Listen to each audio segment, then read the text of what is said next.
قاطعیت پیامبر صلی الله علیه و سلم. گاهی وقتا یک نفری که بسیار گذشت داره باز قاطع بودن نمیتونه، نه هر چیز متون که بگذاره. گاهی وقتا که ضرورت داره رسول الله صلی الله علیه و سلم قاطع عمل بکنه. چه رقم قاطعیت داشته؟ گاهی وقتا که ضرورت به گذشت داشته چه رقم گذشت داشته.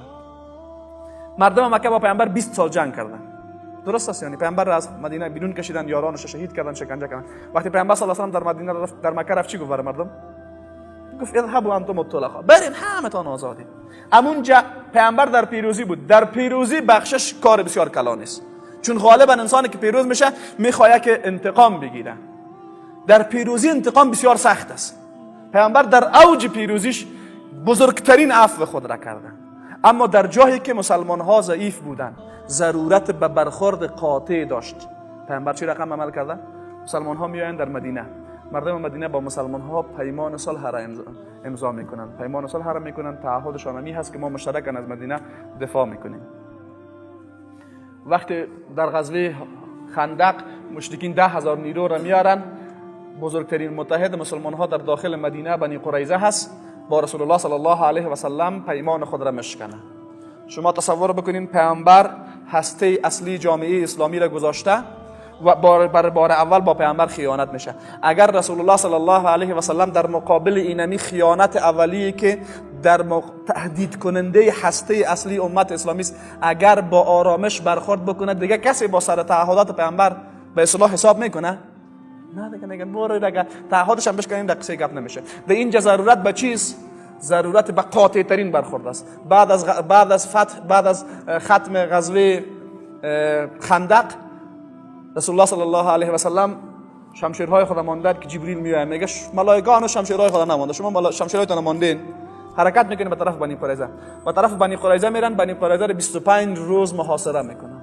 بعد از او بنی قریظه تسلیم میشه که آنچه پیامبر در موردشان فیصله بکنه، فیصلهشون قبول بکنه. و اونا خودشان میگن که سعد ابن معاذ فیصله در مورد ما بکنه. سعد ابن معاذ میگه یا رسول الله مردان جنگیشون گردنشون بزن و مالهایشون غنیمت بگیر. صحابه میگه در مقابل پیامبر ما 700 یهودی رو سرش زدیم.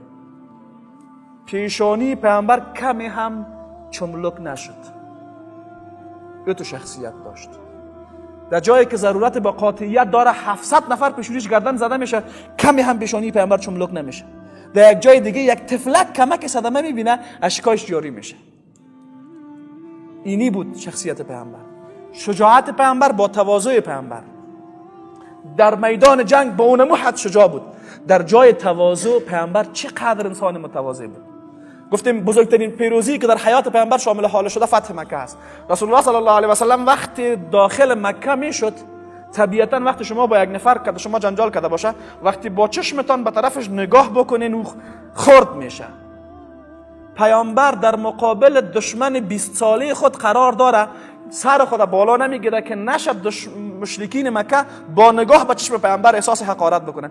صحابه میگه پیامبر صلی الله علیه و اندازه سر خود پایین گرفته بود که سر مبارکش در کوهان شترش میخورد. در اوج پیروزی اوج تواضع پیامبر رو میبینیم. این شخصیت اخلاقی پیامبر، در جایش قاطع ترین انسان، در جایش مهربان ترین انسان، در جایش متواضع ترین انسان، در جایش شجاع ترین انسان.